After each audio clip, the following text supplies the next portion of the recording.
Assalamu alaikum, dear students of 8th class. Hope you are fine and fit. Today is 4th of May 2020. I am Fazal Mahmood Bhatt, your science teacher.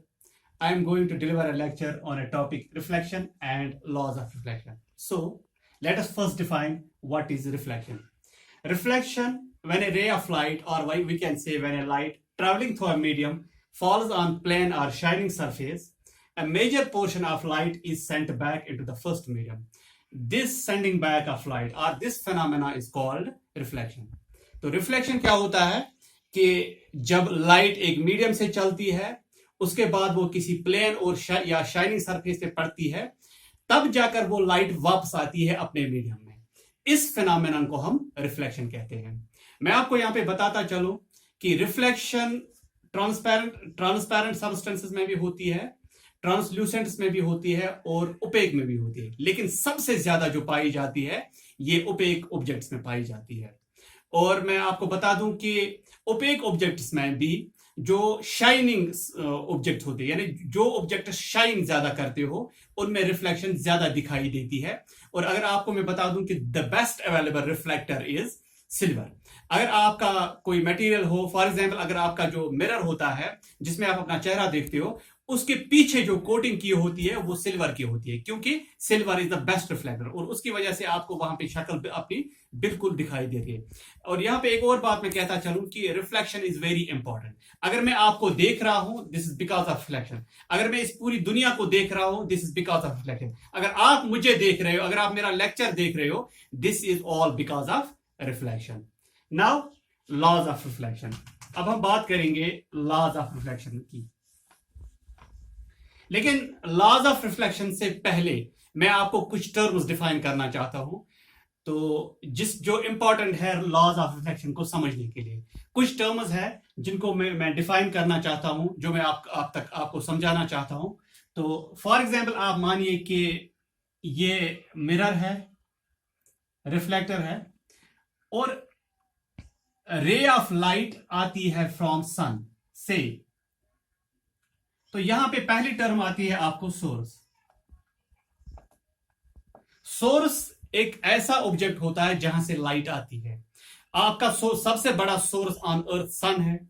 आपकी torch भी source हो सकती है, आपका घर का lamp भी source हो सकता है. यानी जो चीज भी जो हमें लाइट प्रोवाइड करते हैं उनको हम सोर्स कहते हैं. जहां से रे ऑफ लाइट आती है उनको हम सोर्स कहते हैं. तो ऑन अर्थ हम यहां कहते हैं, इस कायनात में, यहां ऑन अर्थ हम यही कह सकते हैं कि सबसे बड़ा जो सोर्स ऑफ लाइट है that is sun.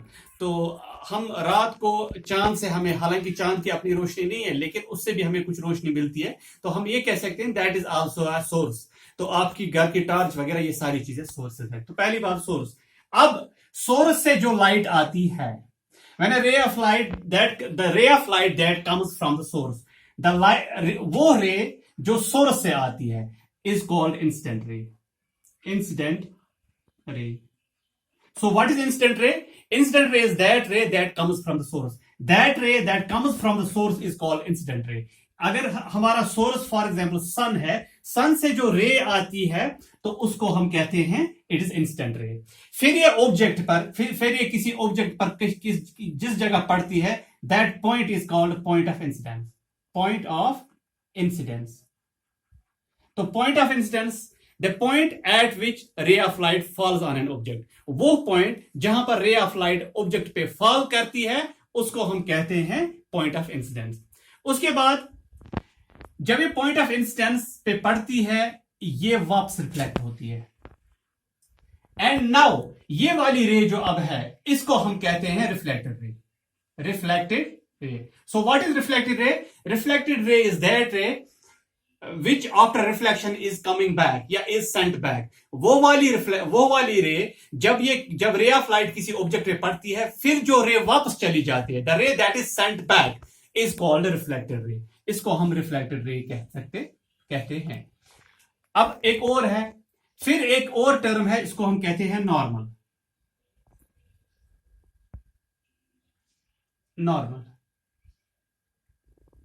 Normal. The perpendicular on the point of incidence is called normal. Point of incidence पे जो हम परपेंडिकुलर डालते हैं उस परपेंडिकुलर को हम नॉर्मल कहते हैं। Now angle of incidence, angle of incidence, angle of incidence. तो what is angle of incidence? The angle between incident ray and normal is called angle of incidence. ये वाला एंगल जो नॉर्मल और incident ray के दरमियान बनता है उस एंगल को हम एंगल ऑफ इंसिडेंस कहते हैं। The angle between incident ray and normal is called angle of incidence. और दूसरा एंगल होता है angle of reflection. Angle of reflection, the angle between reflected ray and normal is called angle of reflection. ये जो normal है, normal और reflected ray के दरमियान जो ये एंगल है इसको हम एंगल ऑफ रिफ्लेक्शन कहते हैं। The angle between incident ray and normal is called angle of incidence and the angle between reflected ray and normal is called angle of reflection. So these were some terms that was important for this for the laws of reflection, to understand laws of reflection. तो laws of reflection को understand करने के लिए ये कुछ terms थी जो important थी आपको बताना, जो बताना आपको जरूरी था. अब हम बात करते हैं laws of reflection पर.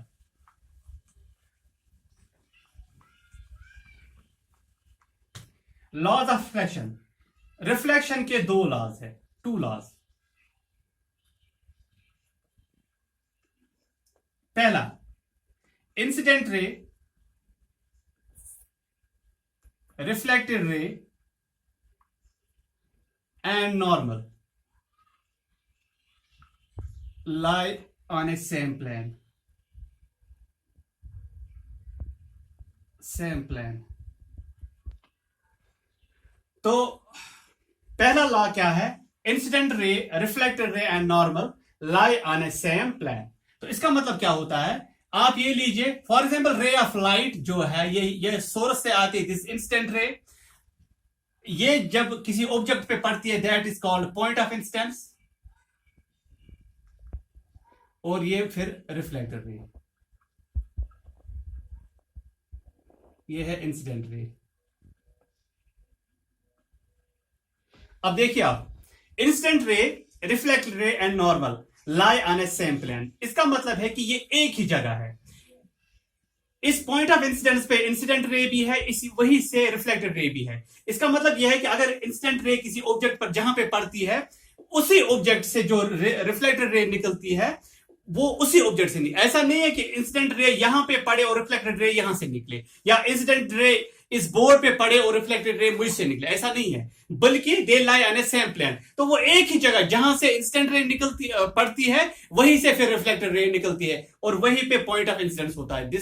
इसका मतलब यह है, हम ऐसे भी आपको समझाएंगे कि ये बोर्ड है, अगर इंसिडेंट रे इस बोर्ड पे पड़ती है तो रिफ्लेक्टेड रे भी इस बोर्ड से ही निकलेगी. और कहां से निकलेगी? जहां पे इनका पॉइंट ऑफ इंसिडेंस होगा. That means incident ray, reflected ray and normal lie on a same plane. और दूसरा, second law, angle of incidence is equal to angle of reflection. मैं आपको बताऊं कि एंगल ऑफ इंसिडेंस, ये वाला angle I, angle of incidence हमेशा बराबर होता है एंगल ऑफ रिफ्लेक्शन. तो ये सेकेंड लॉ क्या कहता है? सेकेंड लॉ कहता है कि इन रिफ्लेक्शन में एंगल ऑफ इंसिडेंस हमेशा बराबर होता है एंगल ऑफ रिफ्लेक्शन. तो ये थी दो लॉज. एक बार फिर मैं बताता हूं. Incident ray, reflected ray and normal lie on a same plane. तो इंसिडेंट रे, रिफ्लेक्टेड रे और नॉर्मल ये एक ही प्लेन पे है. यहां पे प्लेन आपका बोर्ड है, कहीं पे आपका कागज हो सकता है, कहीं पे आप खुद हो सकते हो. और दूसरा, angle of incidence is always equal to angle of reflection. Angle of incidence angle of reflection के बराबर है. फॉर एग्जाम्पल, अगर यहां पे मान लिया जाए कि एंगल ऑफ इंसिडेंस 30 डिग्री है, तो एंगल ऑफ रिफ्लेक्शन भी 30 डिग्री होगा. तो ये था about reflection and laws of reflection. Hope आपने अच्छी तरह समझा होगा. इंशाल्लाह कर फिर बात करेंगे आगे इस पर. तब तक अल्लाह हाफिज. अस्सलाम वालेकुम.